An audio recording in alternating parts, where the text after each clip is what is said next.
अस्सलामुअलैकुम। आज हम बात करेंगे पीएमएस के बारे में। पीएमएस क्या है? PMS stands for pre menstrual syndrome और पीएमएस बड़ा ही एक इंटरेस्टिंग टॉपिक है। अक्सर लोगों को इसके बारे में पता होता है, बस इसका नाम नहीं पता होता। कुछ लोग समझते हैं कि पीएमएस एग्जिस्ट ही नहीं करता। कुछ लोगों को लगता है पीएमएस सबको होता है और किसी में ज़्यादा होता है, किसी में कम होता है। तो let's study what is PMS. Basically इसके नाम से जो ज़ाहिर होता है कि प्री मेंस्ट्रुअल सिंड्रोम का मतलब है कि पीरियड्स यानी कि मेंसेस या मेंस्ट्रुएशन के होने से पहले कुछ सिम्टम्स आते हैं, ठीक है? और वो फिज़िकल भी हो सकते हैं, वो इमोशनल भी हो सकते हैं। जनरली देखा गया है कि पीरियड्स के आने से 2 हफ्ते पहले ये सिम्टम्स अपीयर होना शुरू हो जाते हैं और जब पीरियड्स ख़त्म हो जाते हैं, तो ये सिम्टम्स भी चले जाते हैं। जनरली वैसे ये माना जाता है कि ऑलमोस्ट सारी औरतों को पीएमएस होता है, लेकिन उनके सिम्टम्स वेरी करते हैं।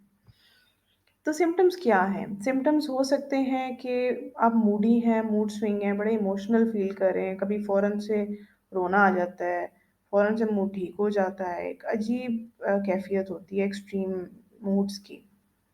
उसके अलावा कभी-कभी बिला वजह ही डिप्रेस्ड और चिड़चिड़ापन होना और रूड हो जाना, एक अजीब-सी बेचैन-सी और बुरा मूड होता है इंसान का। अपसेट फ़ील करते हैं, परेशान होते हैं, जज़्बाती होते हैं।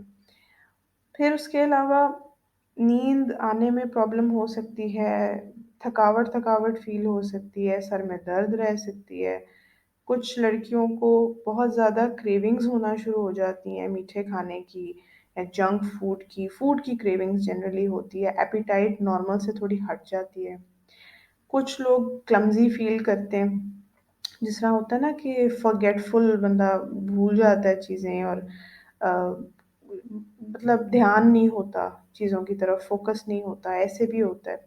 फ्लूइड रिटेंशन भी हो जाती है, उससे समटाइम्स एक गैसी और ब्लोटेड सी फीलिंग होती है, स्वेलिंग टाइप फ़ील होती है, पेट पे भी, चेहरे पे भी, हाथों में भी। उसके अलावा स्किन और हेयर के कुछ चेंजेस नोटिस कर सकते हैं। जो ब्रेस्ट होती है वो सोर और टेंडर हो सकती है, यानी कि हल्की-हल्की दर्द हो सकती है, पेट में दर्द हो सकती है। तो सारी औरतों को सारे सिम्पटम नहीं होते। कुछ औरतों को कोई सिम्पटम होता है, किसी को कोई होता है, ज़रूरी नहीं है कि हर साइकिल में वही सिम्पटम रिपीट हो। बट जनरली देखा गया है कि कुछ ना कुछ अपीयर होता है प्री मेंस्ट्रुअल सिंड्रोम के अम्ब्रेला टर्म में। तो इसको डायग्नोज़ इस तरह से कर सकते हैं क्योंकि ये वैसे भी तो नॉर्मल ज़िंदगी का हिस्सा ही है ये सारी कैफ़ियत। लेकिन इसका एक पैटर्न देखा गया है कि पीरियड से 2 हफ्ता पहले ये चीज़ ज़्यादा होती है, इसलिए इसको पीएमएस का नाम दे दिया है। इत्तेफ़ाक से कुछ मेडिकल कंडीशंस होती हैं जो कि पीएमएस के टाइम पे ज़्यादा एग्रीवेट हो जाती हैं, जैसे कि एपिलेप्सी, एज़मा, स्किन डिसऑर्डर्स और हर्पीज़। तो इसकी कॉज़ क्या है? क्यों होता है पीएमएस? एग्ज़ैक्ट कॉज़ नहीं पता, लेकिन कुछ गेसेस हैं, कुछ फैक्टर्स हैं जिनका एक रोल है, जिसमें नंबर 1 है आपके हार्मोन्स की फ्लक्चुएशन। हार्मोन्स जो हैं वो एक साइकिल के थ्रू फ्लक्चुएट करते हैं और उनके साथ एसोसिएटेड सिम्पटम्स आते हैं।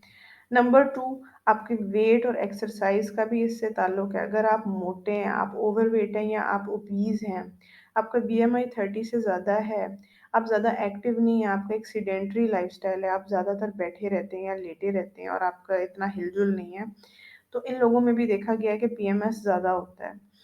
फिर इसके अलावा जो लोग चाय ज़्यादा पीते हैं, कॉफ़ी ज़्यादा पीते हैं, कैफ़ीन का इंटेक ज़्यादा रखते हैं, सॉल्टी चीज़ें ज़्यादा लेते हैं, उनमें भी ये देखा गया है कि एक लिंक है। देन स्ट्रेस जो लोग ज़्यादा लेते हैं, उनमें भी पीएमएस वर्स होता है। कुछ लोगों में एक जेनेटिक टेंडेंसी होती है, उनके ख़ानदान में ही ये चलता चलता जाता है नस्ल दर नस्ल। तो आपके जीन्स में ये चीज़ होती है कि आपको पीएमएस होता है। फिर कुछ स्टडीज़ ये भी शो करती हैं कि विटामिन बी6 की डेफ़िशिएंसी का भी एक ताल्लुक है पीएमएस के साथ। उसके अलावा शुगर का लो होना, हाइपोग्लाइसीमिया जिसको कहते हैं, उससे भी हंगर, फटीग और इरिटेबिलिटी हो सकती है। कुछ स्टडीज़ ये भी शो करती हैं कि मैग्नीशियम की डेफ़िशिएंसी के साथ भी पीएमएस का एक लिंक है।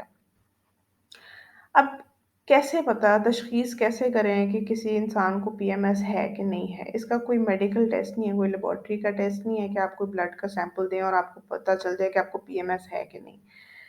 तो सिम्पटम्स बेसिकली आपको ना ऑब्ज़र्व करने पड़ते हैं हर महीने। उसके लिए ये है कि अगर आप कंसर्न्ड हैं कि आपको पीएमएस है, तो एक डॉक्टर का यही रोल होगा कि वो आपको कहे कि आप एक डायरी रखें और जब आपको ये सिम्पटम्स आते हैं ना, तो आप वो नोट करें कि मुझे इस तारीख को ये सिम्पटम हुआ था।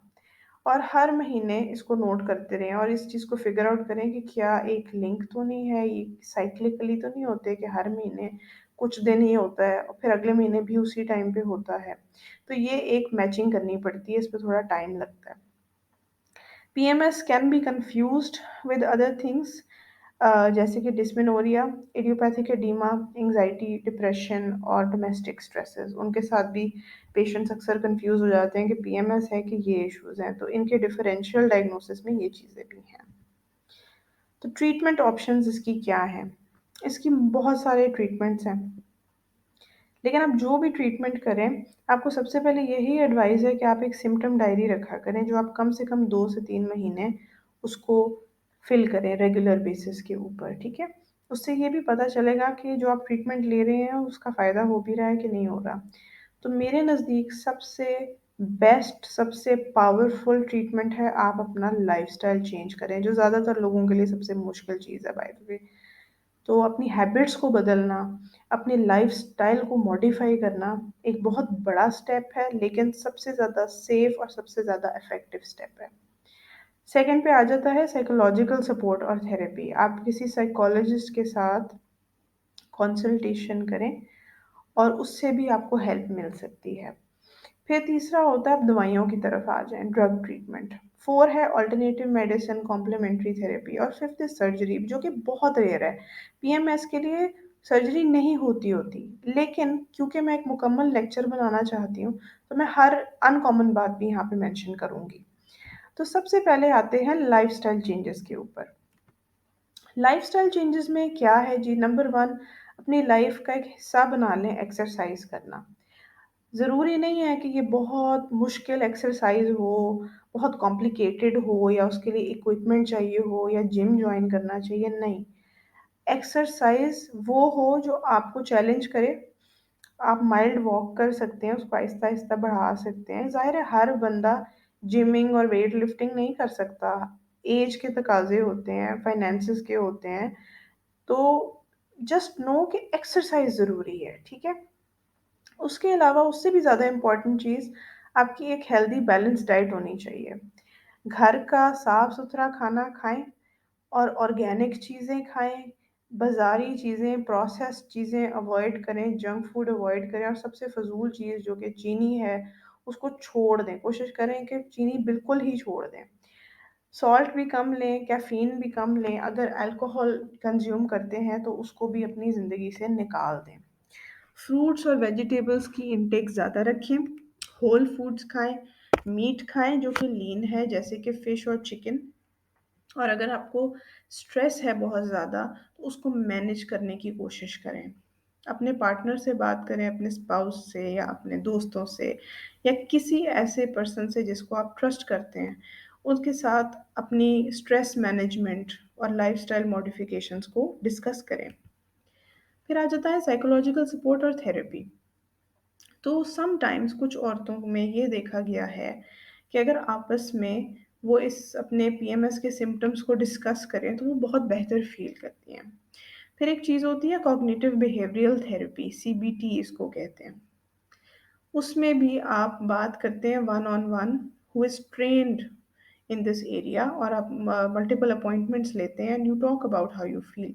क्योंकि देखें पीएमएस सिर्फ ब्लोटिंग या पेन या इस तरह के सिम्पटम्स नहीं होते, बाकायदा एक डिप्रेशन सा तारी हो जाता है, एक फटीग होती है और समझ नहीं आती कि ये क्यों है। तो इसमें साइकोलॉजी को भी इसका बहुत बड़ा एक रोल है, साइकोलॉजी को मॉडिफ़ाई करना। तो talking to other people who have been through this, support groups और सीबीटी और साइकोलॉजिस्ट के साथ कंसल्टेशन ये बहुत हेल्पफुल साबित होता है बहुत सारी ख़वातीन के लिए। फिर आता है ड्रग ट्रीटमेंट। बहुत सारी दवाइयाँ हैं जो पीएमएस के लिए दी जा सकती हैं। उसमें आ जाते हैं एंटी डिप्रेसेंट्स, जिसमें एसएसआरआई, एसएनआरआई वगैरह हो सकते हैं। लेकिन इनके साइड इफ़ेक्ट्स ज़ाहिर है बड़े रियल साइड इफ़ेक्ट्स हैं। इंसोम्निया हो सकता है, वेट गेन हो सकता है, नौज़िया, और अगर आप उनको फ़ौरन छोड़ देते हैं तो उसके भी होते हैं साइड इफ़ेक्ट्स। ओरल कॉन्ट्रासेप्शन भी कुछ लोगों को हेल्प करते हैं, पैचेज़, इम्प्लांट्स, सारे हार्मोनल ट्रीटमेंट्स हैं बाय द वे। तो हार्मोन्स, एंटी डिप्रेसेंट्स, डायूरेटिक्स वगैरह ब्लोटिंग के लिए वो भी दी जा सकते हैं। लेकिन हर ट्रीटमेंट को काम करने के लिए कुछ वक़्त दरकार होता है। ये फ़ौरन से नहीं सिम्पटम गायब हो जाते हैं। आपको चंद महीनों के हिसाब से ना थोड़ा-सा पेशेंस रखना होता है और साथ-साथ अपनी डायरी मेंटेन करनी होती है ताकि पता चले कि ट्रीटमेंट का फ़ायदा भी हो रहा है कि नहीं। फिर आ जाती है कॉम्प्लीमेंट्री थेरेपी। तो कॉम्प्लीमेंट्री थेरेपी में ये है कि कुछ औरतें इनको हेल्पफुल फाइंड करती हैं, लेकिन टू बी वेरी ऑनेस्ट ये इतने इफ़ेक्टिव नहीं होते। और किसी भी थेरेपी को स्टार्ट करने से पहले अपने डॉक्टर को ज़रूर बताएँ। उसे पूछें कि क्या ये सेफ़ है? क्या ये ठीक है? क्या मैं करूँ या ना करूँ? तो किसी भी दवाई या सप्लीमेंट को खुद से नहीं इस्तेमाल करना, डॉक्टर से ज़रूर पूछना है, ठीक है?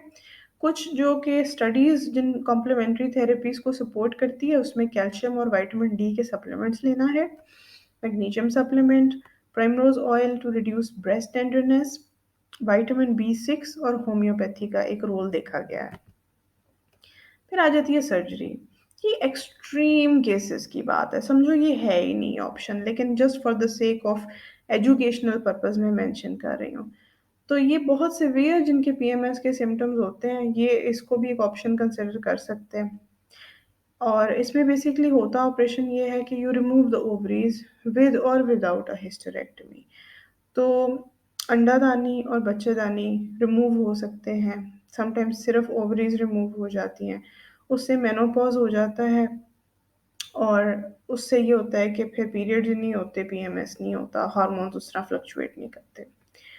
तो ये बहुत मेजर ऑपरेशन है और ये डॉक्टर आपको सजेस्ट नहीं करेगा वैसे, अनलेस आप बहुत सिवियर सिम्पटम्स फ़ील कर रहे हैं और बाकी सारे ट्रीटमेंट्स फ़ेल हो चुके हैं।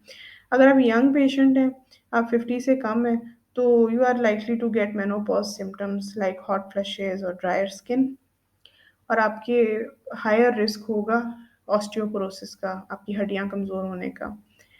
Taking HRT यानी कि hormone replacement therapy until the age of 50 can help protect your symptoms and your bones.